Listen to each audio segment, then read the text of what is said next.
14வது ஸ்லோகம். சததம் கீர்த்தயந்தோ மாம்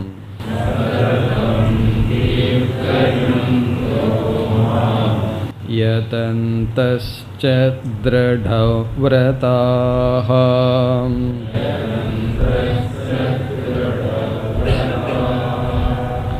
நமஸ்யந்தஸ்ச மாம் பக்த்யா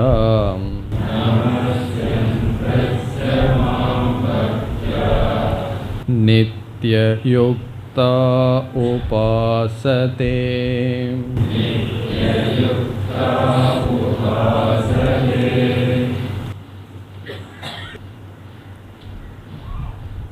பதிமூன்றாவது ஸ்லோகத்திலிருந்து பகவான் விதவிதமான பக்தியை பற்றியும் பக்தர்களை பற்றியும் பேசுகின்றார். இதில் 13வது ஸ்லோகத்தில் பக்தர்களை பற்றி பேசினார். அதற்கு முன் அபக்தர்களை பற்றி பேசி அவர்களுடைய செயல்கள் அனைத்தும் பயனற்றதாக இருக்கின்றது என்றெல்லாம் வர்ணித்து மகாத்மானக என்று பக்தர்களை மகாத்மா என்று பகவான் அழைத்தார். பிறகு 14வது ஸ்லோகத்தில் பக்தர்கள் தங்களை எப்படிப்பட்டவர்களாக வைத்துக்கொண்டு பக்தி செலுத்துகிறார்கள் என்று பகவான் பேசுகின்றார். இதில் 5 விதமான இலக்கணம் லக்ஷணம் பக்தர்களுக்கு பகவான் கொடுக்கின்றார். அதில் சென்ற வகுப்பில் முதல் 2ஐ நாம் பார்த்து முடித்தோம். அவை யதந்தக என்ற சொல்லுக்கு பொருள் பார்த்தோம். பக்தர்கள் தங்களை எப்படிப்பட்டவர்களாக வைத்துக்கொண்டு பக்தி செலுத்துகிறார்கள் என்ற விஷயத்தில் யதந்தக முயற்சியை உடையவர்கள். எதில் முயற்சியை உடையவர்கள்? சம தம அஹிம்சா முதலிய சாதனைகளில் அஹிம்சையை பின்பற்ற, இந்திரிய ஒழுக்கம் மன ஒழுக்கம் இவைகளை பின்பற்ற முயற்சி உடையவர்கள் யதந்தக. பிறகு 2வதாக நாம் பார்த்தது முதல் வரியில் கடைசி சொல் 14வது ஸ்லோகத்தில் திருடவ்ரதாஹா. அவர்களுடைய விரதமானது திருடமாக உறுதியாக இருக்கும். உறுதியான விரதத்தை உடையவர்கள். இங்கு விரதம் என்றால் வேல்யூஸ் பண்புகள் அல்லது அவர்களுடைய முயற்சி உறுதியாக இருக்கும். நம்முடைய குணத்தை மாற்றுவது மிக மிக கடினம். நம்முடைய சிந்தனையினுடைய ஓட்டத்தை மாற்றுவது கடினம். மேலோட்டமாக பார்த்தால் நம்முடைய மனது சுலபமாக மாறிவிடும் என்று தோன்றும். ஆனால் அப்படி அல்ல. ஒரு விதமாக நாம் சிந்தித்து செயல்பட்டு கொண்டு வந்தால் அது நம்முடைய குணமாக மாறிவிடும்.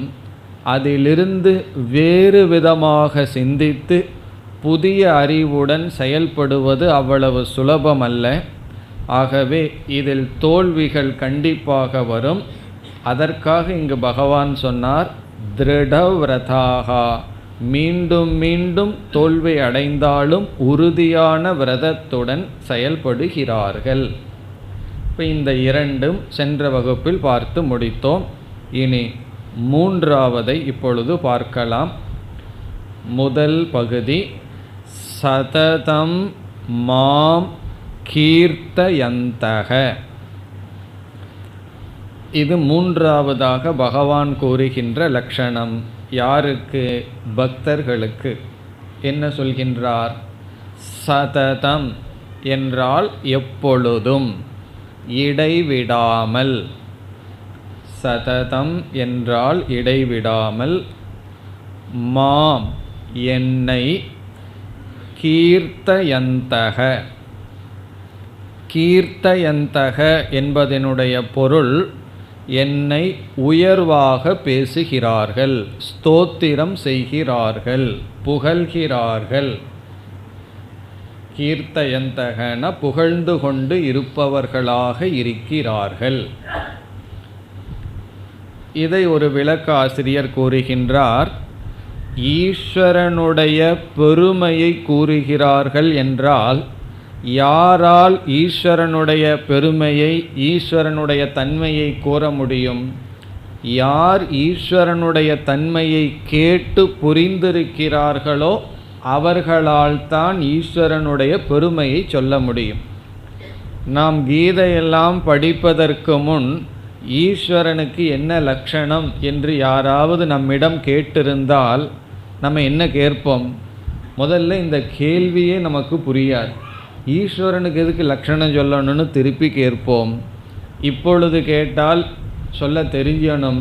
என்னவெல்லாம் சொல்லுவோம்? இந்த உலகத்துக்கு காரணமானவர், அவரே உபாதான காரணம், நிமித்த காரணம் என்றெல்லாம் ஈஸ்வரனுக்கு இலக்கணம் சொல்ல முடியும். பிறகு இந்த உலகத்தில் இருக்கின்ற அனைத்து சக்திகளும் ஈஸ்வரனுடைய சக்தி என்றெல்லாம் நாம் இப்பொழுது கூற முடியும். இவ்விதம் பகவானுடைய பெருமையை கூற வேண்டுமென்றால் என்ன செய்திருக்க வேண்டும்? ஈஸ்வரனை பற்றி கேட்டிருக்க வேண்டும். ஆகவே இந்த பகுதியை ஆசிரியர் என்ன சொல்றார்? ஸ்ரவண அவஸ்தா என்று சொல்கின்றார். ஸ்ரவண அவஸ்தா என்றால் எப்பொழுதும் பகவானுடைய பெருமையை கேட்டுக்கொண்டு இருப்பார்கள். பகவானுடைய தன்மையை கேட்பதிலும் அதை அவர்கள் ஓதுவதிலும் இருப்பார்கள், ஈடுபடுத்தி கொண்டு இருப்பார்கள். நம்மெல்லாம் எப்படி ஆரம்பிச்சிருப்போம் பகவானுடைய பெருமையை என்றால், மகாபாரதம், ராமாயணம் முதலிய கதைகளுடன் ஆரம்பித்திருப்போம். அந்த எண்ணத்தில் தான் சில பேர் கீதைக்கும் வருவார்கள். இங்கே ஏதோ கதை நடக்குதுன்னு சொல்லி வருவார்கள். பல நாள் என்ன நினைத்து கொண்டிருப்பார்கள்? ஏதோ கதை சொல்லுவார் என்ற எண்ணத்தில். இப்போ நம்முடைய ஆரம்பம் எப்படி?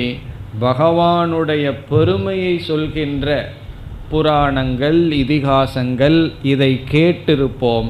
இதை கேட்பதே ஆரம்பத்தில் ஒரு முக்கியமான சாதனை. இவ்விதம் பகவானுடைய பெருமையை கேட்பதிலும் பிறகு அந்த பெருமையை சொல்வதிலும் சிந்திப்பதிலும் தன்னை ஈடுபடுத்தி கொண்டு இருக்கிறார்கள். சில பேர் சொல்வார்கள், கலிகாலத்தில் பக்தி ரொம்ப சுலபம்னு சொல்லி. பக்தி தான் கடினம். மீதி ஏதாவது செய்கிறதுனா சுலபம், பக்தி அவ்வளவு சுலபம் அல்ல. காரணம் என்ன? நம்முடைய காலம், அறிவு அனைத்தையும் பகவானிடக்காக செலவிடுவது தான் பக்தி. இங்கே சததம் என்றால் எப்பொழுதும் பகவானுடைய பெருமையை சொல்லிக்கொண்டும் பகவானுடைய தத்துவத்தை கேட்டுக்கொண்டும் இருப்பவர்களாக என்ன செய்கிறார்கள்? கடைசியில் பகவான் சொல்ல போகிறார், பக்தி செலுத்துகிறார்கள். இப்போ பகவானிடம் பக்தி செலுத்துவது என்பதனுடைய மூன்றாவது நிலை அல்லது மூன்றாவது சாதனையாக சொல்வது பகவானை பற்றிய விஷயங்களை கேட்டல், பகவானுடைய பெருமையை கூறுதல். வெறும் ஸ்தோத்திரம் சொல்வது மட்டுமல்ல, பகவானுடைய பெருமையை உணர்தல். இப்போ மாம் என்றால் என்னை, என்னை என்றால் ஈஸ்வரனை எப்பொழுதும் புகழ்ந்து கொண்டு இருப்பவர்கள், ஸ்தோத்திரம் செய்பவர்களாக இருக்கும் பக்தர்கள். இப்போ முதல் வரியில் 3 சாதனைகள் சொல்லப்பட்டிருக்கின்றது. முயற்சி செய்பவர்கள், திருடமான விரதத்தை உடையவர்கள், என்றும் என்னை ஸ்தோத்திரம் செய்பவர்கள். அதாவது என்னுடைய பெருமையை கேட்பதில் மகிழ்ச்சி அடைபவர்கள். புராண கதைகள் சொல்பவர்கள் சில பேர் சொல்லும் பொழுதே சில முக்கியமான சீன் வந்தால் அவர்களே அழுவார்கள். பிறகு கேட்பவர்கள் எப்படி கேட்பார்கள் தெரியுமோ? அவர்களே அழுது கொண்டெல்லாம் கேட்பார்கள். அந்த உணர்வு எப்படி வந்ததுன்னா, பகவானுடைய தத்துவத்தை நாம் கேட்கின்றோம் என்ற உணர்வில் ஈஸ்வரனை பற்றி கேட்டும் அதை சொல்லியும் இருந்து கொண்டு இருப்பார்கள். இனி அடுத்தது 4வது சாதனை. 2வது வரியில் நமஸ்யந்தக ச, நமஸ்யந்தக மாம் பக்தியா. மாம் என்றால் ஈஸ்வரனாகிய என்னை, பக்தியா பக்தி உணர்வுடன், பக்தியுடன், நமஸ்யந்தக. நமஸ்யந்தக என்ற சொல்லுக்கு இந்த இடத்தில் சரணடைந்தவர்களாக, பக்தியுடன் என்னை சரணடைந்தவர்களாக என்று பொருள். இப்படிப்பட்டவர்களாக பக்தர்கள் என்னை வழிபடுகிறார்கள்னு பகவான் சொல்லி வருகின்றார். இப்போ இந்த சொற்களெல்லாம் பக்தர்களை விளக்குகின்ற சொற்கள். பக்தர்களை விளக்குகின்ற சொற்கள்னா என்ன? நம்மை சாதகர்களை விளக்குகின்ற சொற்கள். மாம் என்னை பக்தி உணர்வுடன் சரணடைந்தவர்களாக. இங்கு ஏன் பக்தியுடன் சரணடைந்தவர் என்று சொல்கின்றார் என்றால், இப்போ நம் முன் ஒருவர் ஒரு ஆயுதத்தை, துப்பாக்கியை காமிச்சு சரணடை, இருக்கிறதெல்லாம் கொடுன்னு சொன்னால் நம்ம என்ன பண்ணுவோம்? அவரிடம் சரணடைஞ்சிருவோம். எந்த உணர்வுடன் சரணடைவோம்? பக்தி உணர்வுடன் சரணடைவோமா? என்றால் பய உணர்வுடன் சரணடைவோம். அப்படி அல்லாமல் பகவானை கண்டு ஏதாவது கண்ணையும் காதையும் குத்திடுவார்னு ஒரு பயத்தில் சரணடைந்தவர்கள் அல்ல, பக்தியினால் சரணடைந்தவர்கள். இப்போ சரணாகதி எதில் வேணாலும் வரலாம். இப்போ நம்ம ஒருவர்கிட்ட ஒரு உதவி நாடி போகணும்னா உடனே சரணாகதி எல்லாம் அங்கே வரும், சரணடைவோம். காரணம் என்ன? அவரிடம் இருந்து ஒரு காரியம் வேணும்னு சொல்லு. ஆனால் இந்த இடத்துல பக்தி உணர்வுடன் சரணடைந்தவர்களாக. சரணாகதியை பற்றி ஏற்கனவே நம்ம படிச்சிருக்கோம். முழு நம்பிக்கை பகவானிடம் இருத்தல். பிறகு எந்த ஒரு வெற்றி வந்தாலும் அந்த வெற்றிக்கு நம்முடைய அகங்காரம் காரணம் என்று உணராமல் ஈஸ்வரனுடைய அனுகிரகம் காரணம் என்று உணர்தல். இதெல்லாம் சரணாகதியாக நாம் பார்த்தோம். அவ்விதம் சரணடைந்தவர்களாக. பிறகு சரணாகதியில் இனியொரு கருத்தும், நமக்கு வருகின்ற அனைத்தையும் ஈஸ்வரனுடைய பிரசாதமாக ஏற்றுக்கொள்ளுதல். வருகின்ற கஷ்டமெல்லாம் பகவான் நம்மை தேர்த்துவதற்காக கொடுக்கின்ற ஒரு உபாயம் என்ற ஒரு நம்பிக்கையுடன் இருத்தல். இப்படிப்பட்ட பாவனையில் இருப்பதுதான் சரணாகதி என்றெல்லாம் பார்த்துள்ளோம். அவ்விதம் சரணடைந்தவர்களாக. இது 4வது. இனி அடுத்த சொல் நித்திய யுக்தாகா. நித்தியம் என்றால் என்றும் எப்பொழுதும். யுக்தாகா என்றால் பொருந்திய மனதை உடையவர்களாக. நித்திய யுக்தாகா என்றும் பொருந்திய மனதை உடையவர்களாக இருந்து கொண்டு, அதாவது அவர்களுடைய மனதை அமைதியாக வைத்துக்கொண்டு, சஞ்சலப்படாமல் வைத்துக்கொண்டு, மனதை பாதுகாப்புடன் வைத்துக்கொண்டு என்னை வழிபடுகிறார்கள். அது கடைசி சொல் உபாசதே. உபாசதே என்னை வழிபடுகிறார்கள். உபாசதேன வழிபடுகிறார்கள், வணங்குகிறார்கள், பக்தி செலுத்துகிறார்கள், தியானிக்கிறார்கள். இவைகளெல்லாம் பொருள். இந்த நித்திய யுக்தாகங்கிறதுல என்ன குறிப்பிடப்படுகிறது என்றால், அவர்களுடைய மனம் வேறு எந்த பொருளினாலும் பாதிக்கப்படாமல், சிதறடிக்கப்படாமல், எடுத்துக்கொண்ட விஷயத்தில் என்னிடத்திலேயே பொருந்திய மனதை உடையவர்கள். இதை சாஸ்திரத்தில் சமாதானம் என்று சொல்லப்படுகிறது. சமக தமகன்னு ஒரு லிஸ்ட் இருக்குது. அதில் சமாதானம்னு ஒரு சாதனை. சமாதானம்னா என்ன? நமக்குள்ளேயே அடைஞ்ச ஒரு சமாதானம். இப்போ 2 பேர்த்துக்குள்ளே சமாதானம் இல்லைன்னு என்ன பொருள்? அவருடைய கருத்து ஒன்று, என்னுடைய கருத்து ஒன்றாக பிரிவுபட்டு இருக்கிறது. நமக்குள்ள சமாதானம் என்னன்னு சொன்னால், நம்ம கண்ணு ஒன்றை பார்க்குது, காது இனி ஒன்றை கேட்குது, மனசு ஒன்றை சிந்திக்குது, புத்தி ஒன்றை விரும்புது. இப்படியெல்லாம் இருந்தால் என்ன, நமக்குள்ளேயே சமாதானம் அடையவில்லை.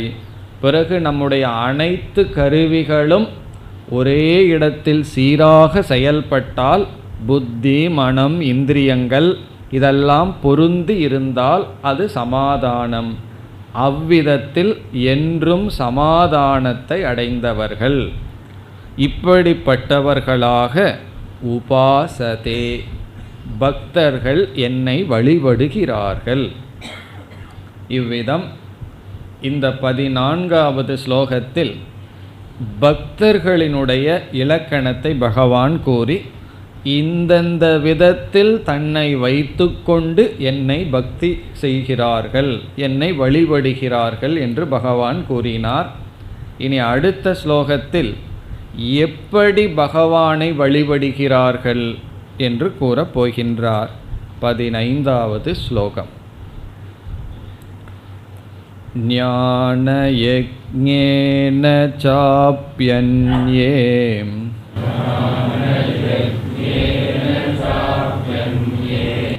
யஜந்தோ மாமுபாசதே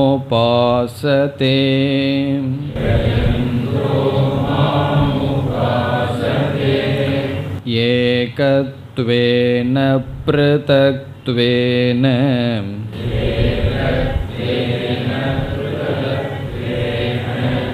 பகுதா விஸ்வதோ முகம்.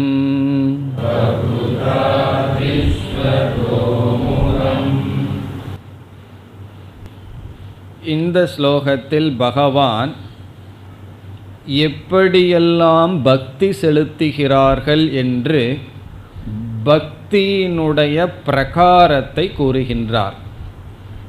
சென்ற ஸ்லோகத்தில் பக்தர்களுடைய பிரகாரம், பிரகாரம்னா தன்மை, எப்படிப்பட்டவர்களாக எந்தெந்த தன்மையுடையவர்களாக பக்தர்கள் இருக்கிறார்கள் என்று சொன்னார். இங்கு எப்படிப்பட்ட பக்தி செலுத்துகிறார்கள், பக்தியிலேயே பலவிதம் இருக்கின்றது. அந்த விதவிதமான பக்தியை இங்கு பகவான் குறிப்பிடுகின்றார். 12வது அத்தியாயத்தில் முறையாக சொல்ல போகின்றார். ஒவ்வொரு படிப்படியாக பக்தியை சொல்ல போகின்றார். அதை இங்கும் பகவான் குறிப்பிடுகின்றார். எப்படிப்பட்ட பக்தி செலுத்துகிறார்கள்.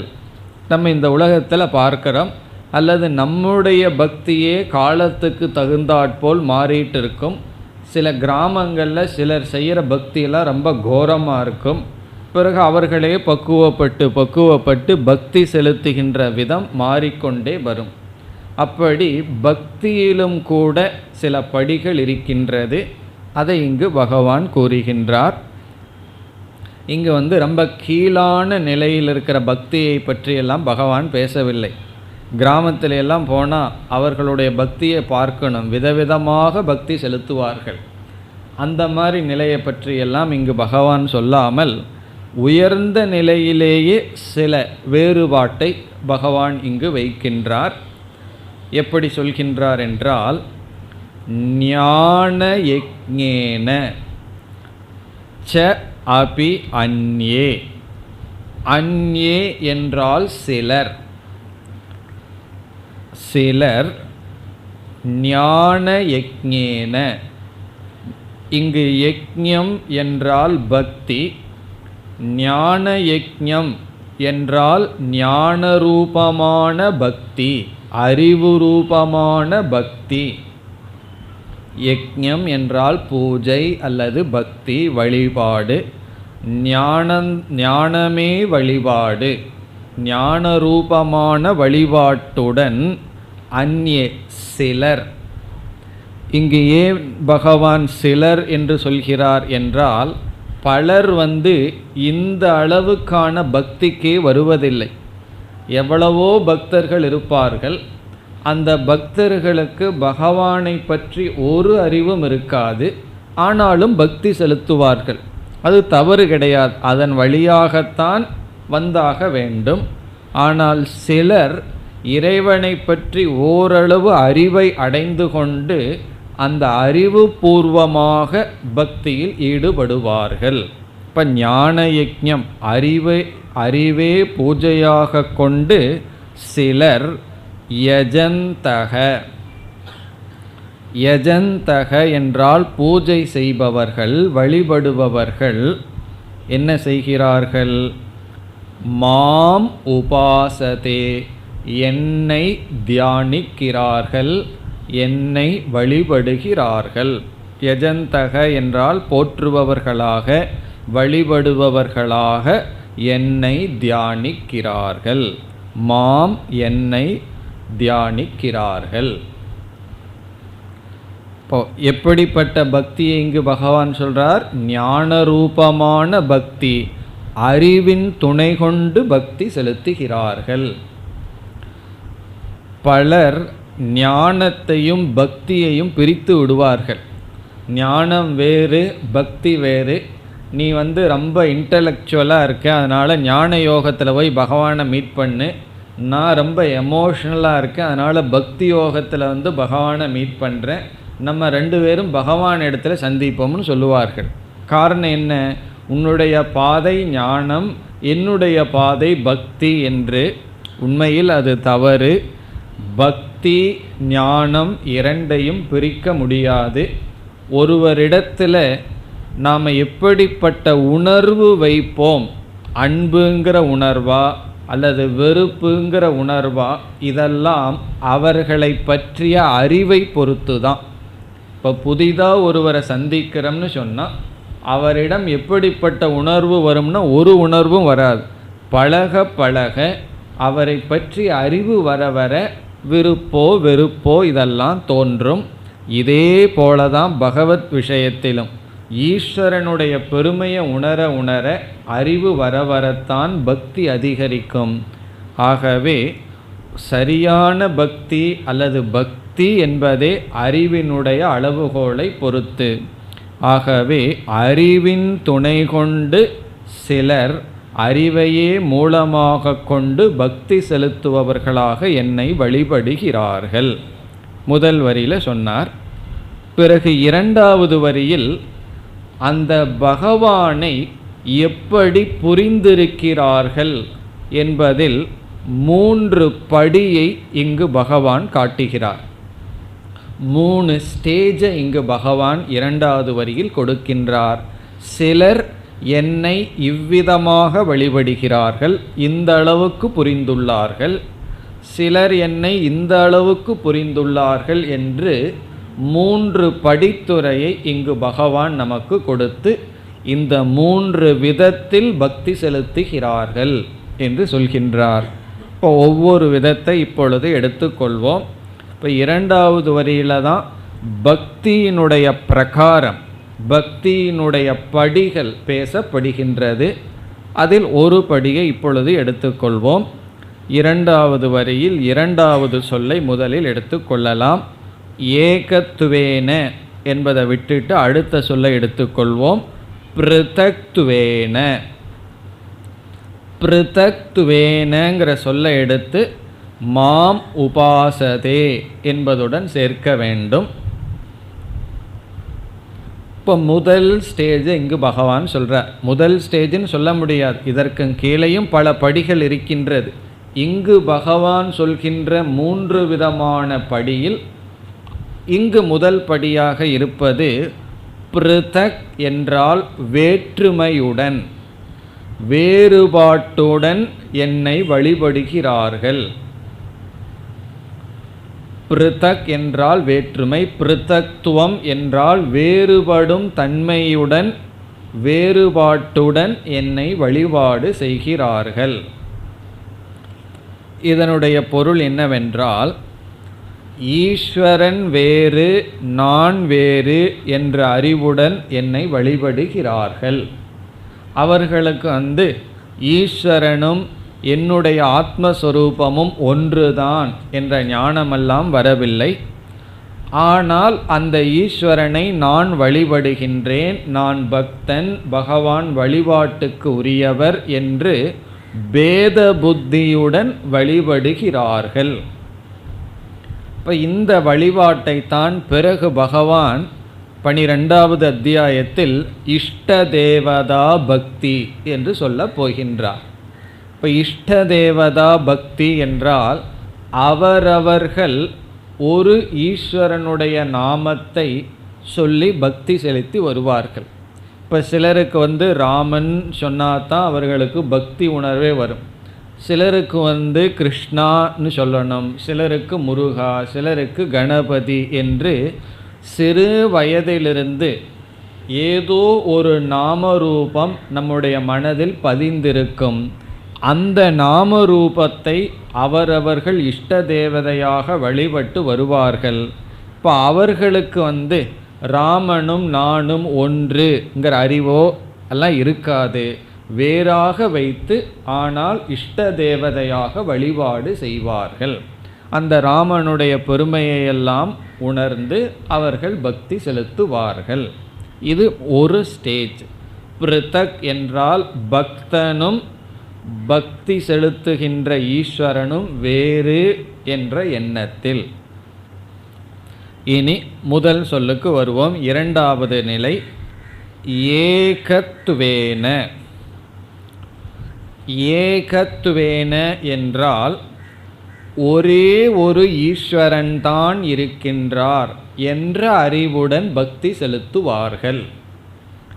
ஏகம்னு சொன்னால் பல கடவுள் இல்லை, ஈஸ்வரன்கிறது ஒருவர்தான் என்ற அறிவுடன் பக்தி செலுத்துவார்கள். இந்த இஷ்ட தேவதையில் ரகளையெல்லாம் வந்துடும். என்னுடைய கடவுளுக்கு தான் முதல், உன்னுடைய கடவுள் பின்னாடின்னெல்லாம் கடவுள்லேயே இவர்கள் பேதம் செய்வார்கள். இந்த இஷ்ட தேவத பக்தியில் இருக்கிற பக்தனுக்கு நாம் எந்த நாமரூபத்தை சொல்லி பகவானை வழிபடுகின்றேனோ அவர்தான் அனைத்துமாக ஒன்றாக எல்லா ஈஸ்வரனாக இருக்கிறார், எல்லா தேவதா ரூபமாக இருக்கிறார்ங்கிற அறிவில்லை. ஆனால் இவன் இஷ்ட தேவத இடத்தில் மனதை குவிப்பான். ஏகத்துவேன என்பவன் ஓர் உண்மையை உணர்ந்துள்ளான், எல்லாம் ஒரே ஒரு ஈஸ்வரன் தான் இருக்கின்றார். அந்த ஈஸ்வரனை விதவிதமான பெயரில் விதவிதமான மனிதர்கள் வழிபாடு செய்கிறார்கள் என்ற அறிவுடன் இருப்பான். இந்த அறிவு ரொம்ப பேர்த்துக்கு இருக்கிறதில்லை. அவரவர்கள் கடவுளுக்கு என்ன பேரை சொல்லி வச்சிருக்காங்களோ அந்த பேர் தான் ஈஸ்வரனுக்கு சொல்லணும் என்று அந்த பெயரிலேயே, உருவத்திலேயே, சில பழக்கத்திலேயே, சில விதமான பூஜையிலேயே பற்றுடன் தான் பலர் இருக்கிறார்கள். நம்முடைய மதத்திலும் சரி, மற்ற மதங்களிலும் சரி, எல்லோரும் அவரவர்களுக்கு எது காட்டப்பட்டதோ அந்த நாமரூபந்தான் ஈஸ்வரன், மற்றதெல்லாம் ஈஸ்வரனுக்கு புறம்பானது என்ற எண்ணத்தில் இருக்கிறார்கள். ஆனால் இந்த பக்தனுக்கு ஒரு அறிவு வந்துடுது, ஏகம், ஈஸ்வரன் ஒருவர்தான், அவருக்கு அனைத்து நாமங்களும். பேரில்லா பெருமாள்னு சொல்லுவார்கள். பேரில்லைன்னு சொல்லிட்டு பெருமாள்னு சொல்லி விடுவார்கள். அதனுடைய அர்த்தம் என்னன்னா, எல்லாமே பகவானுடைய பெயர் தான். இப்போ எல்லாமே அவருக்கு பேர் இருக்கும்போது அவருக்கு என்ன பேர் வைக்கிறது? ஆகவே எல்லா நாம ரூபங்களும் அந்த ஒரே ஒரு ஈஸ்வர தத்துவத்தை குறிக்கின்றது என்ற அறிவுடன். இப்படி ஒரு பொருள். வேறொரு பொருள் எடுத்துக்கொண்டால் ஏகத்துவேன என்பதற்கு பக்தனும் பக்தி செலுத்துகின்ற ஈஸ்வரனும் உண்மையில் வேறில்லை, ஆனால் இந்த அறிவில் நிலை பெறுவதற்காக நான் பக்தி செலுத்துகின்றேன் என்ற அறிவுடன் என்றும் பொருள் கொள்ளலாம். அந்த இடத்துல என்ன வரும்னா அத்வைத பாவம் வரும். ஏகம் என்ன, ஒருவன் தான் இருக்கான், வழிபடுபவனும் அவன்தான், வழிபடப்படுகின்ற பொருளும் ஈஸ்வரன் தான் என்ற ஏகம். அப்படி ஏகம்னு சொன்னால் அத்வைதம்னு பொருள் வரும். ஆனால் அந்த நிலை வர்றதுக்கு முன்னாடி முதல்ல ஈஸ்வரனுக்குள் இருக்கிற பேதத்தை நீக்கி ஆகணும். அதற்கு பிறகுந்தான் ஈஸ்வரனுக்கும் ஜீவனுக்குள்ள பேதத்தை நீக்க முடியும். ஆகவே இந்த இடத்துல பொருத்தமாக இருப்பது ஒரே ஒரு ஈஸ்வரன் என்ற கருத்துதான். இது இரண்டாவது ஸ்டேஜ். இப்போ ஆரம்ப ஸ்டேஜ் என்னன்னு சொன்னால், ஏதோ ஒரு நாமத்தை பிடித்து கொண்டு, அதுலேயும் கூட சில பேதமெல்லாம் இருக்குது. இப்போ நமசிவாயான்னு தான் சொல்லணுமா, சிவாய நமகன்னு சொல்லக்கூடாதான். அதுலையெல்லாம் பேதம் சொல்லுவார்கள். எல்லாம் ஒரே அர்த்தம்தான். இருந்தாலும் ஏதோ ஒன்றை பற்றி கொள் என்று ஆரம்பத்தில் சொல்வார்கள். வேறு சொன்னால் என்ன ஆகும்னா மனது சஞ்சலப்படும். பிறகு அவன் எப்படி உயர்கின்றான்? இந்த ஒன்று தான் அனைத்துமாக இருக்கின்றது. மற்றவர்கள் என்ன பெயரை சொன்னாலும் நான் சொல்கிற இந்த பெயரும் ஒன்றுதான், ஒரே கடவுள்னு புரிந்து கொள்கின்றான். இனி அடுத்த ஸ்டேஜ், கடைசி சொல் விஸ்வதோ முகம். அதற்கு முன்னாடி ஒரு சொல் இருக்கு, பகுதா. பகுதா என்ற சொல் விதவிதமாக. அந்த விதவிதமாக பக்தி செலுத்துகிறார்கள்னு சொல்கிறார். அந்த விதவிதமாகங்கிறதான் நம்ம இப்பொழுது மூன்றாக பார்த்து வருகின்றோம். ஏகம் பிருதக் விஸ்வதோ முகம். இப்போ பகுதா என்றால் விதவிதமாக பக்தி செலுத்துகிறார்கள், விதவிதமான ஸ்டேஜில் விதவிதமான படிகளில் இருக்கிறார்கள். அதனால் யாரிடமும் சென்று நீ இப்படியெல்லாம் கும்பிடக்கூடாதுன்னு சொல்லக்கூடாது. அவரவர்களே படிப்படியாக வந்தாக வேண்டும்.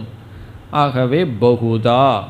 இனி கடைசி சொல் விஸ்வதோ முகம். விஸ்வம் என்றால் அனைத்தும், ரூபம் என்றால் அனைத்து ரூபமாக இருக்கின்றார், பார்க்கின்ற அனைத்தும். விஸ்வதோ முகம், இந்த உலகத்தில் எதையெல்லாம் பார்க்கிறோமோ அனைத்துமாக ஈஸ்வரன் இருக்கின்றார். இப்போ ஏகத்துவேனன்னு சொன்னதற்கும் விஸ்வதோ முகம்னு சொல்வதற்கு என்ன வேற்றுமை என்றால், ஏகமாக இருக்கிறார்னு சொன்னால் ஒரு கடவுள் இருக்கின்றார் என்பது பொருள், ஒன் காட் அப்படின்னு அர்த்தம். விஸ்வதோ முகம்னு சொன்னால் ஒன்லி காட் அப்படின்னு அர்த்தம். எல்லாமாகவும் இருக்கின்றார், அனைத்துமாகவும் இருக்கின்றார். விஸ்வம்னா அனைத்தும், முகம்னு சொன்னால் அனைத்துமாக இருக்கின்றார், அனைத்து ரூபமாக இருக்கின்றார். இந்த ஒரு கருத்தை தான் பகவான் 2 அத்தியாயத்தில் விளக்கப் போகின்றார். 10வது அத்தியாயமும் 11வது அத்தியாயமும் இந்த ஒரு சொல்லுக்கு விளக்கமாக வரப்போகின்றது. ஆகவே இந்த கருத்தை நாம் இதோடு விட்டுவிடப் போவதில்லை, மிக விரிவாக பார்க்க போகின்றோம். காரணம் என்ன? இந்த உலகத்தை கண்ணை திறந்து பார்த்த உடனே நமக்கு யார் காட்சி தெரிகிறா? பகவானா தெரிகிறார். எல்லாம் ராகத்வேஷத்தை ஊற்ற பொருள்களாகத்தான் நம்ம மனசில் தெரிஞ்சிட்ருக்கு. ஆனால் இன்னும் இங்கே பகவான் சொல்ல விரும்புகிறார், நீ கண்ணை திறந்து எதையெல்லாம் பார்க்குறையோ அதெல்லாம் நான் தான் அப்படின்னு புரிந்து கொள்ள வேண்டும்னு பகவான் அந்த உணர்வை நமக்கு கொடுக்கறதுக்காக 2 பெரிய அத்தியாயத்தை பயன்படுத்த போகின்றார். அங்கே நம்ம விதவிதமாக சிந்தித்து இதை புரிஞ்சு கொள்ள போகின்றோம். இங்கு இதனுடைய சாரத்தை மட்டும் பார்ப்போம். அதாவது ஈஸ்வரன் உபாதான காரணம்னு படிச்சிருக்கோம். அது புஸ்தகத்தில் படிக்கும்போது களிமண் பானை இதோடு நிறுத்திடுவோம். நம்மளுடைய அறிவை களிமண்ணோடு வச்சுட்டு வந்துடுவோம். பிறகு என்ன செய்வோம்? நம்ம உலகத்துக்கு வந்த உடனே அந்த களிமண் உதாரணத்தை எல்லாம் மறந்துடுவோம். களிமண் உதாரணத்தில் என்ன சொல்லியிருக்கோம்? களிமண் பானைகளுக்கு உபாதான காரணம். அப்படி சொன்னதற்கு பிறகு பானைகளை எல்லாம் நம்ம பார்க்கும்போது நம்ம யாரை பார்த்துட்ருக்கோம்? களிமண்ணை தான் பார்த்துட்ருக்கோம். அப்படி ஈஸ்வரன் இந்த உலகத்துக்கு உபாதான காரணம்னு சொன்னதற்கு பிறகு உலகத்தை பார்க்கும்போது நம்ம யாரை பார்த்துட்ருக்கிறோம்? யாரை பார்த்துட்டு தான் இருந்து ஆகணும்? ஈஸ்வரனை தான் பார்த்துட்டு இருந்து ஆகணும். ஆனால் ஈஸ்வரனை தவிர மீது எல்லாத்தையும் பார்க்கிறனே என்றால் அதற்கு காரணம் என்னன்னா மனசில் இருக்கிற ராகத்வேஷங்கள். ஆகவே விஸ்வதோ முகம்னு சொன்னால் பார்க்கின்ற அனைத்தும் ஈஸ்வர சொரூபம், எல்லாமே பகவானுடைய சொரூபம் என்று சிலர் பக்தி செலுத்துகிறார்கள். இந்த ஆயுத பூஜை வந்ததுன்னு சொன்னால் என்ன செய்வார்கள் தெரியுமோ? ஸ்க்ரூ டிரைவர் முதல் கொண்டு அழகாக பட்டை போட்டு அதில் ஒரு விபூதி வச்சு, அல்லது கசாப்பு கடைக்கார அவனுடைய கத்தி இருக்கே அதுக்கு அழகாக பட்டை போட்டு அதுக்கெல்லாம் விபூதி வச்சு வழிபடுவான். நம்ம அதுக்கு ஆச்சரியமாக இருக்குது. யாராவது போய் ஸ்க்ரூ டிரைவர் முதல் கொண்டு நட்டு, ஸ்க்ரூ டிரைவர், மாடு இதையெல்லாம் போய் வழிபடுவார்களா என்ற சந்தேகம் நமக்கு வரும். அதுக்கு ஒவ்வொருத்தரும் அதுக்கு ஒவ்வொரு விளக்கம் சொல்லுவார்கள். இங்கே என்ன பகவான் சொல்கிறார்? விஸ்வதோ முகம், அனைத்தும் பகவானுடைய சொரூபம். ஒரு ஸ்க்ரூ டிரைவரை ஒரு கல்ச்சர் நமஸ்காரம் பண்ணிச்சின்னு சொன்னால் அவங்களுக்கெல்லாம் தெரியாதா இது ஸ்க்ரூ டிரைவரு, இது புஸ்தகம், இது மற்றதுன்னு தெரியாதான். தெரிஞ்சும் வணங்குறோம்னு சொன்னால் அதற்குள்ள ஒரு பெரிய அறிவு மறைஞ்சிருக்கு. அதான் உபனிஷத்துங்கிறது, ரகசியம் மறைஞ்சிருக்குன்னு கண்டுபிடிக்கணும். அதைத்தான் இங்கே பகவான் விஸ்வதோ முகம் சொல்கிறார். பார்க்கின்ற அனைத்திலும் ஈஸ்வரனுடைய சொரூபம். அதனால தான் ஒன்லி காட் அப்படின்னு சொல்கிறோம். ஒரு கடவுள் ஒரு கடவுள்னு சொன்னால் போதாது, அந்த ஒரு கடவுள் தான் அனைத்துமாக இருக்கின்றார். இப்போ பார்க்கிறதெல்லாம் ஈஸ்வரனுடைய விபூதி. இந்த விபூதி யோகத்தில் அதுதான் பகவான் செய்ய போகிறார். விபூதினா என்ன? எல்லாம் என்னுடைய பெருமை என்று சிலர் வழிபாடு செய்கிறார்கள். இப்போ அவர்களுடைய வழிபாட்டுக்கு கோயிலுக்கெல்லாம் அவங்க போகணுமான்னா அவங்க எங்கேயும் போக முடியாது. அவங்க இருக்கிற எதையெல்லாம் பார்க்கிறார்களோ எதையெல்லாம் சொல்கிறார்களோ அனைத்தும் ஈஸ்வரனுடைய சொரூபம். இப்படி சிலர் வழிபடுகிறார்கள். இப்போ எப்படி ஆரம்பிக்கிறார்கள் பக்தியை? இஷ்ட தேவதையில் ஆரம்பித்து ஏதோ ஒரு பகவான் நாம ரூபத்தை கொடுத்து ஆரம்பித்து பிறகு எல்லா பகவானை குறிக்கின்ற அனைத்து சொற்களும் ஒரே ஒரு ஈஸ்வரன்னு தெரிஞ்சு எப்படி முடிகின்றது? எல்லாமே ஈஸ்வரன். ஒரு கடவுள்னு சொல்லும்போது பகவான் ஒன்று, இந்த உலகம் ஒன்றுன்னு இருக்கு. பிறகு கடைசியாக அனைத்தும் ஈஸ்வரனுடைய சொரூபம், எல்லாமே பகவானுடைய சொரூபம் என்று வழிபடுகிறார்கள். இப்போ இங்கே 3 ஸ்டேஜை பகவான் சொல்லியிருக்கார். வேறு சில படிகளை எல்லாம் பிறகு சொல்ல போகின்றார். இப்போ என்னென்ன படி? வேற்றுமையுடன், அதாவது தேவதா வழிபாடு, பிறகு ஈஸ்வர பக்தி, பிறகு விஸ்வரூப பக்தி. இவ்விதம் வழிபாடு செய்கிறார்கள். இவ்விதமெல்லாம் வழிபாடு செய்யணும்னா அவர்களுக்கு பேசிக்காக என்ன இருக்கணும்? கொஞ்சம் அறிவு இருக்கணும். அதனால தான் பகவான் முதல்ல ஞான யக்ஞேன என்று ஆரம்பித்தார். இந்த அறிவுடன் இவர்கள் வழிபாடு செய்கிறார்கள். இப்போ ரொம்ப பேர்த்துக்கு பகவத்கீதை வகுப்பு கேட்கறது ஒரு பக்தி மாதிரியே தெரியாது. இப்போ இன்னைக்கு பிரதோஷம் இருக்கே, நான் போய் பகவானை வழிபட்டுட்டு வர்றேன், கிளாஸ் வேண்டாம். காரணம் என்ன? கிளாஸுக்கு வந்தேன்னா அது கிளாஸ் தானே, கோயிலுக்கு போய் வழிபட்டா தானே பக்தின்னு நினைக்கிறார்கள். காரணம் என்னன்னா இப்போ நம்ம என்ன பண்ணிகிட்டு இருக்கிறோமோ அது பக்தி இல்லை. அதுக்கு பேசிக் ரீசன் போகும்போது சுண்டலெல்லாம் கிடைக்கிறது இல்லை, பிரசாதமெல்லாம் கிடைக்கிறது இல்லை, விபூதி யாரும் இங்கே கொடுக்கறது இல்லை, கற்பூரம் எல்லாம் ஒன்றும் கிடையாது. அதனால் என்ன நினச்சிட்டோம்? படிச்சுட்டு தான் இருக்கோம், இது என்ன பக்தி என்று தோன்றும். ஆனால் ஞானந்தான் பக்தி என்று சொல்கிறார்கள். அதனால தான் சின்மயானந்தர் ஆரம்பித்தார், ஞான யக்ஞம்னு ஆரம்பித்தார். காரணம் என்ன? எத்தனையோ யக்ஞங்கள் இருக்குது, பூஜை இருக்குது. ஒரு வாரம் பகவத்கீதையில் ஒரு சாப்டரை சொல்கிற அந்த டிஸ்கோர்ஸுக்கு என்ன பேர் கொடுத்தார்? ஞான யக்ஞம். ஞான யக்ஞம்னா ஞான ரூபமான பக்தி. உண்மையிலேயே இது உயர்ந்த பக்தி தான். அதனால் நான் பூஜையெல்லாம் விட்டுட்டு நாளைக்கு சரஸ்வதி பூஜைக்கு ஏற்பாடு பண்ணுறதெல்லாம் விட்டுட்டு இங்கே உட்கார்ந்துட்டுருக்கிறேன்னு வருத்தப்பட வேண்டாம். காரணம் என்ன? அதை விட இதுதான் உயர்ந்த பக்தி. பூஜை பண்ணுறது புஸ்தகத்துக்கு, பூஜை பண்ணுறதுக்கா புஸ்தகம் இருக்குது. புஸ்தகம் படிக்கிறதுக்கு இருக்குது, பூஜை பண்ணுறதுக்கு புஸ்தகம் இல்லை. அந்த புஸ்தகத்தில் உயர்ந்த பாவனை வரணும்னு சொல்லி பூஜை பண்ணுறோம், பொட்டு வைக்கிறோம். ரொம்ப பேர் பகவத்கீதை புஸ்தகத்தை எதுக்கு யூஸ் பண்ணுவாங்க தெரியுமோ? சரஸ்வதி பூஜை அன்னைக்கு இன்றைக்கி பொட்டு வச்சுட்டா அடுத்த வருஷம் அந்த குங்குமம் அப்படியே இருக்கும். அதை அழிச்சிட்டு புதுசாக ஒரு குங்குமம் போட்டு வைக்கணும். காரணம் என்ன? அது அப்படியே தொடாமல் இருக்கிறதுக்கு அல்ல. இப்போ ஞான யஜ்ஞந்தான் உயர்ந்த பக்தி. அப்படி பகவான் ஆரம்பிச்சிருக்கார். அறிவே உயர்ந்த பக்தி. அப்படிப்பட்ட பக்தர்கள் பல நிலையில் இருக்கிறார்கள். இஷ்ட தேவதா பக்தி, பிறகு ஈஸ்வர பக்தி, ஏகம்ங்கிறது ஈஸ்வர பக்தி, பிறகு விஸ்வரூப பக்தி. இவ்விதம் இந்த ஸ்லோகத்துடன் பகவான் என்ன செய்துள்ளார்? பக்தர்களினுடைய தன்மையும் பக்தியையும் கூறி முடித்தார். இனி அடுத்த ஸ்லோகம். அகம் க்ரதுரகம் யஜ்ஞக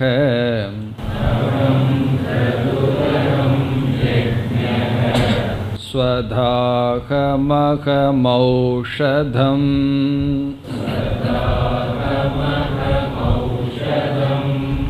மந்த்ரோகமகமேவாஜ்யம்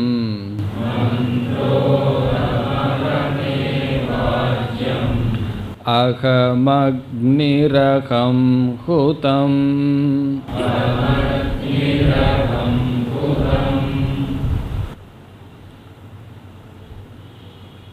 சென்ற ஸ்லோகத்தில் விஸ்வதோமுகம் என்று சொன்னார் பகவான். அனைத்தும் நானாக இருக்கின்றேன் அல்லது ஈஸ்வரனாக இருக்கின்றார் என்ற பக்தி சிலர் செய்கிறார்கள் என்று சொன்னார். உண்மையில் இந்த கருத்தானது அடுத்த 2 அத்தியாயங்களில் விளக்கப்பட இருக்கின்றது. இங்கு அதற்கு சில ஸ்லோகங்களில் பகவானுடைய விபூதியை கூறுகின்றார். தான் எப்படி அனைத்துமாக இருக்கின்றேன் என்ற கருத்தை 16வது ஸ்லோகத்திலிருந்து 19வது ஸ்லோகம் வரை கூறுகின்றார். இந்த ஸ்லோகங்களில் 16லிருந்து 19 வரை ஈஸ்வர விபூதி. ஈஸ்வர விபூதினா ஈஸ்வரனுடைய பெருமை, பகவானுடைய புகழ் அல்லது பகவானுடைய உபாதான காரணத்தின் தன்மை. இதை ஏற்கனவே 7வது அத்தியாயத்தில் சில ஸ்லோகங்களில் சொன்னார். ரசோகமப்சு கௌந்தேயன்னு ஆரம்பித்து சில ஸ்லோகங்களில் நான் இப்படியெல்லாம் இருக்குன்னு சொன்னார். இங்கும் சில ஸ்லோகங்களில் சொல்கிறார். பிறகு அடுத்த அத்தியாயம் முழுவதும் எல்லாம் என்னுடைய பெருமை என்னுடைய பெருமைன்னு சொல்கிறார். ஏன் பகவான் இவ்வளோ தூரம் சொல்கிறாருன்னா, அதற்கு மேலே நம்ம பெருமை அடிச்சிட்டு இருக்கோம். இதுதான் என்னுடையது என்னுடையதுன்னு. உடனே பகவான் அதற்கு மேலே சொல்லி ஆகணும், எல்லாம் உன்னுடையதல்ல, எல்லாம் என்னுடையது, எல்லாம் என்னுடைய பெருமை என்று சொல்லியாக வேண்டும். இப்போ நானே அனைத்தும் என்று ஒரு வார்த்தையில் சொல்லிவிட்டால் அது நமக்கு புரியாது. ஆகவே பல விதத்தில் பகவான் தானே அனைத்துங்கிறத சொல்லி ஆகணும். அதனால் இந்த ஸ்லோகங்களில் சில தத்துவங்கள் எடுத்துக்கொண்டு நானே இவைகளாக இருக்கின்றேன் என்று சொல்கின்றார். இதனுடைய அர்த்தம் என்னன்னா, எதையெல்லாம் நம்ம பார்க்கிறோமோ அதிலெல்லாம் ஈஸ்வர புத்தி நமக்கு வர வேண்டும். ஏன் பகவான் இப்படி தன்னுடைய விபூதியை சொல்கின்றார்? இப்படி சொல்கிறதுனால நம்முடைய மனம் எப்படி விசாலமடையும்? இது போன்ற விளக்கத்தை எல்லாம் நாம் 10வது அத்தியாயத்தினுடைய துவக்கத்தில் பார்த்துட்டு பிறகு அதற்குள் செல்லப் போகின்றோம். ஆகவே இந்த இடத்துல என்ன செய்கின்றோம்? பகவான் தன்னுடைய பெருமைகள் அல்லது நானே அனைத்துமாக இருக்கின்றேங்கிற கருத்தை எப்படி சொல்கிறார் என்ற அளவில் பார்க்கலாம். ஆனால் பகவானுடைய விபூதி ஏன் சொல்கிறார், இதனுடைய தாத்பரியம் என்ன என்பதை அடுத்த அத்தியாயத்தின் முகவுரையாக பார்ப்போம். இனி நாம் ஸ்லோகத்திற்குள் செல்லலாம். இனிமேல் வர்ற ஸ்லோகங்கள் எல்லாம் பகவானுடைய பெருமை, நானே அனைத்துமாக இருக்கின்றேன், அதுதான் இதனுடைய சாரம். அகம் க்ரதுஹு அகம் என்றால் நான், ஈஸ்வர ரூபமாக இருக்கின்ற நான். க்ரதுகு, க்ரதுகு என்றால் ஸ்ரௌத கர்ம, வேதத்தில் சொல்லப்பட்டுள்ள கர்மங்கள். அகம் க்ரதுகு வேத விகிதம் கர்ம. இப்போ வேதத்தில் என்னென்ன யாகங்கள் யஜ்ஞங்கள் சொல்லப்பட்டுள்ளதோ அதெல்லாம் க்ரது என்ற சொல்லில் சொல்லப்படுகிறது. அதான் ஸ்ரௌத கர்ம. அக்னிஹோத்திரம் முதலியவைகளெல்லாம் எத்தனையோ யாகங்கள் கர்மகாண்டத்தில் சொல்லப்பட்டிருக்கு. அந்த க்ரதுவாக நானே இருக்கின்றேன். அகம் க்ரதுகு. பிறகு அகம் யஜ்ஞக.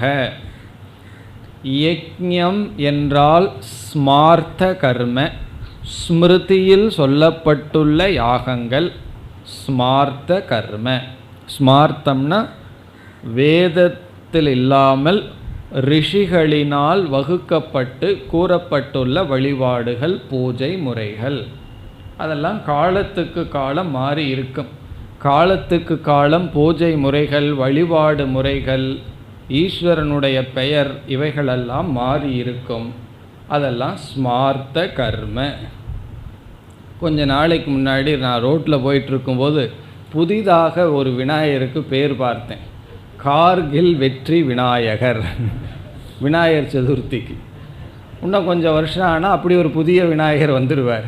அப்படி புதிதான பேரெல்லாம் வரும். பிளாக் மாரி அம்மன், பிளாக் இங்கிலீஷ் வார்த்தை பிளாக் மாரி அம்மன். இதெல்லாம் எந்த வேதத்தில் சொல்லியிருக்குன்னா இதெல்லாம் ஸ்மிருதி, நம்ம ரிஷிகளினுடைய வேலை. இது இங்கே இருக்கிற ரிஷிகளினுடைய சில வேலை. இப்படி விதவிதமான பூஜை முறைகள், விதவிதமான பெயர்களும் பகவானுக்கு சூட்டி விடுவார்கள். இதெல்லாம் யாருன்னா சொல்கிறார், நான் தான்.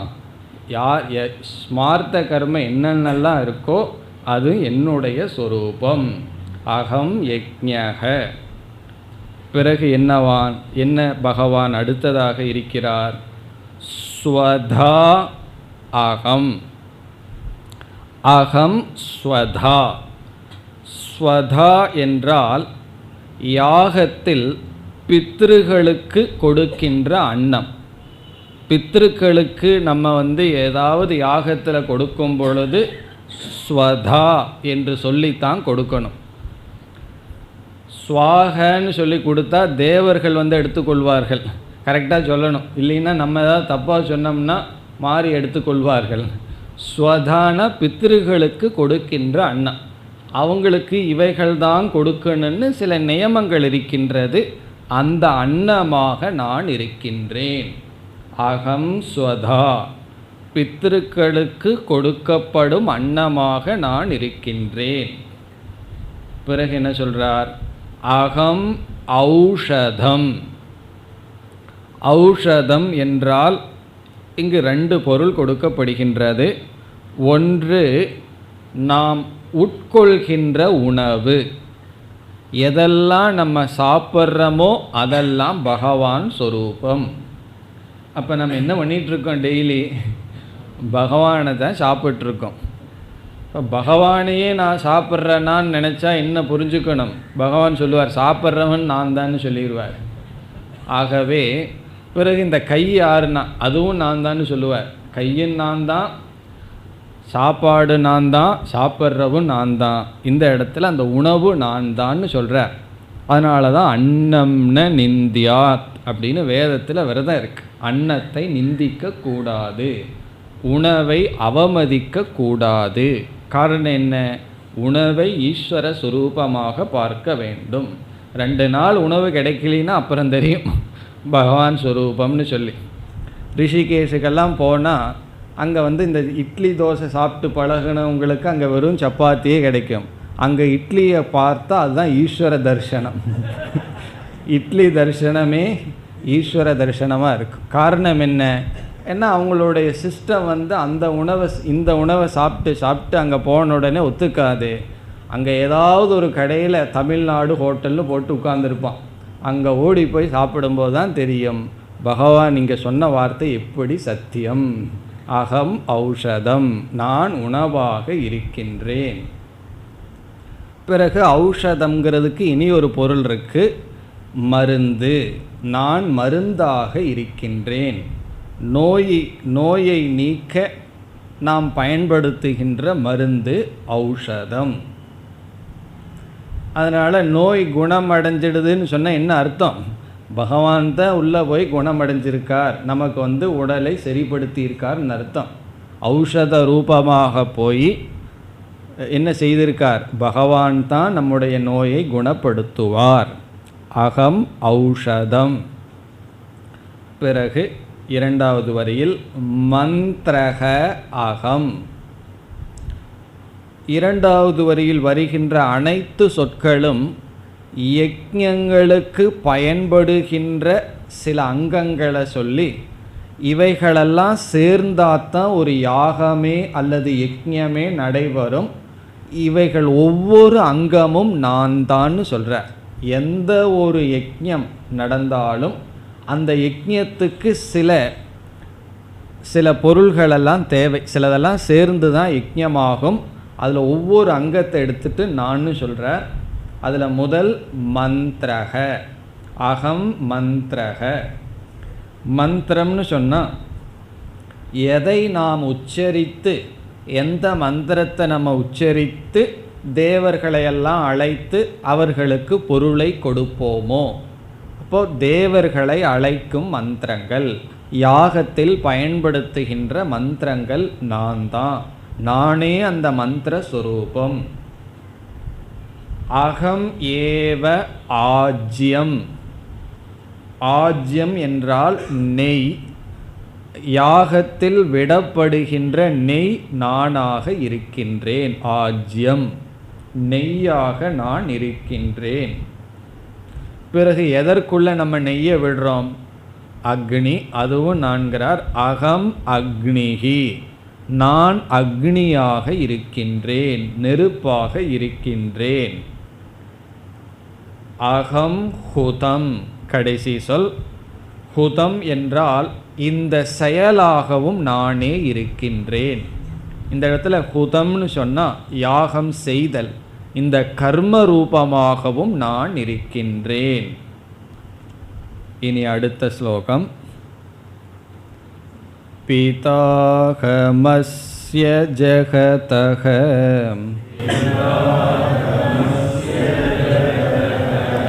மாதா தாதா பிதாமஹः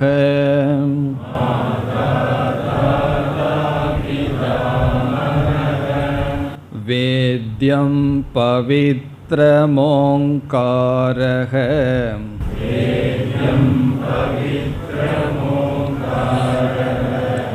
ரிக்ஸாம யஜுரேவ ச.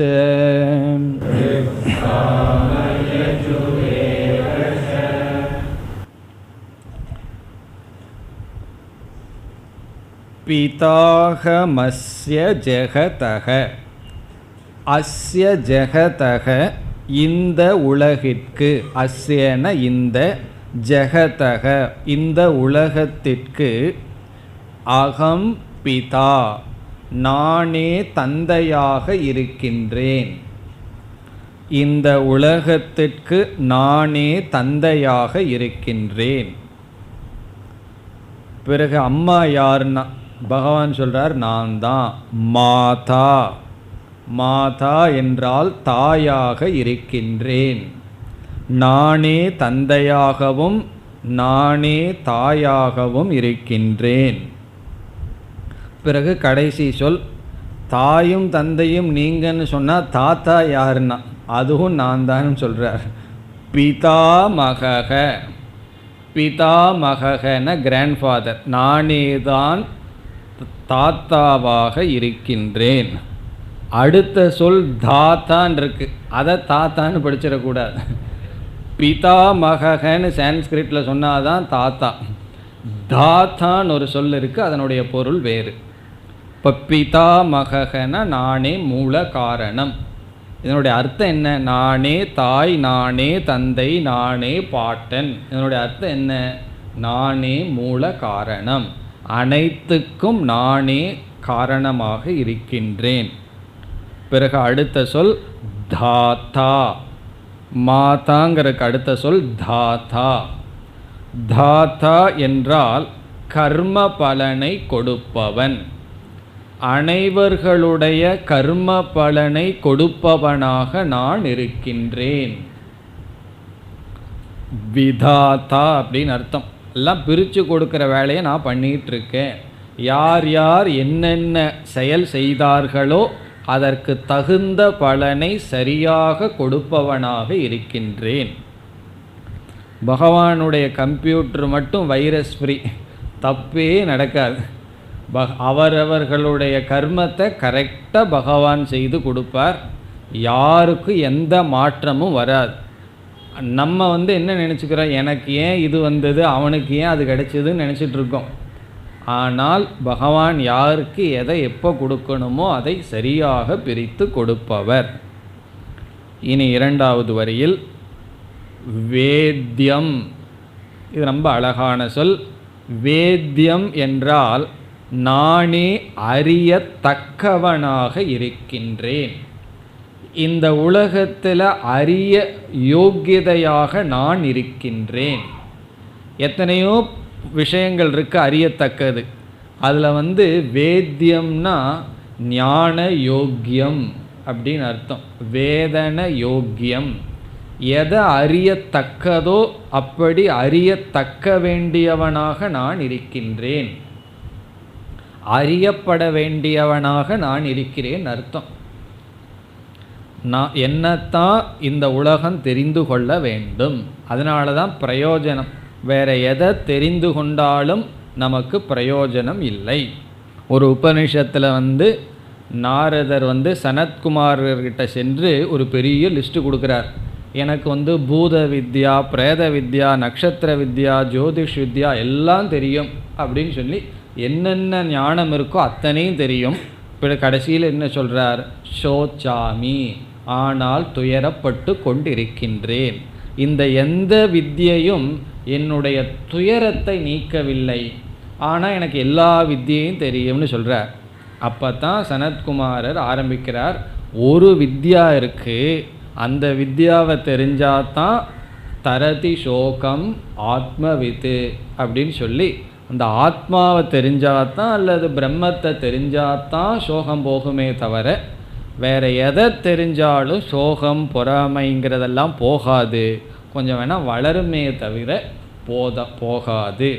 ஆகவே வேத்தியம்னு சொன்னால் மோட்சத்துக்கு எதை தெரிஞ்சுக்கணுமோ அப்படி தெரிந்து கொள்ள வேண்டிய அறிவுக்கு நான் விஷயமாக இருக்கின்றேன். இங்கே வேத்தியம்ங்கிற சொல் பரபிரம்மத்தை குறிக்குது. நானே பரபிரம்ம சொரூபமாக அறிய வேண்டியவனாக இருக்கின்றேன். பிறகு அடுத்தது அழகான சொல் பவித்ரம்.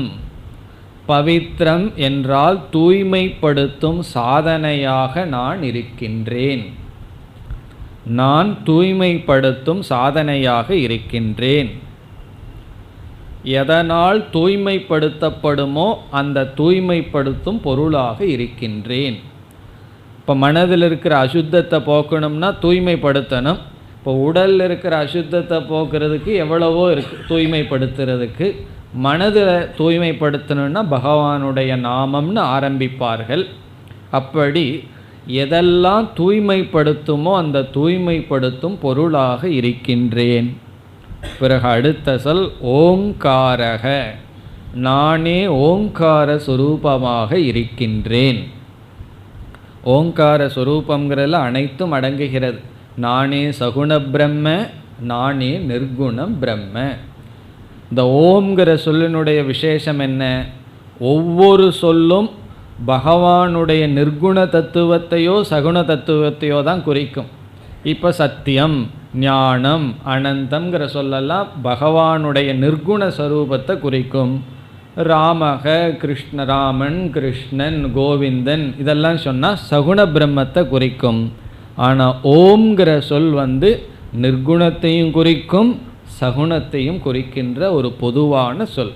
அதனால தான் பிரணவம் அப்படின்னு அதற்கு பெயர். பிரணவம்னா என்ன? நல்ல பெயர், பெஸ்ட் நேம் அப்படின்னு அர்த்தம். பகவானுக்கு நல்ல பெயர் என்னன்னா ஓம். அந்த ஓங்கார சொரூபமாக நான் இருக்கின்றேன். அதனுடைய அர்த்தம் என்ன? நானே சகுண நிர்குண பிரம்மனாக இருக்கின்றேன். பிறகு ரிக் சாம யஜுகு ஏவச்ச, நானே ரிக்வேதமாகவும் சாமவேதமாகவும் யஜுர்வேதமாகவும் இருக்கின்றேன். பிறகு பகவான் அதர்வண வேதத்தை மறந்துட்டாரான்னு சொன்னால், அதர்வண வேதத்தில் ரிக் மந்திரங்கள் யஜுர் மந்திரங்கள் தான் வருகின்றது. இப்போ ரிக் வேதம்னு ஏன் பேர் வந்ததுன்னு சொன்னால், சில விதமான மந்திரத்துக்கு ரிக் மந்திரம்னு பேர்.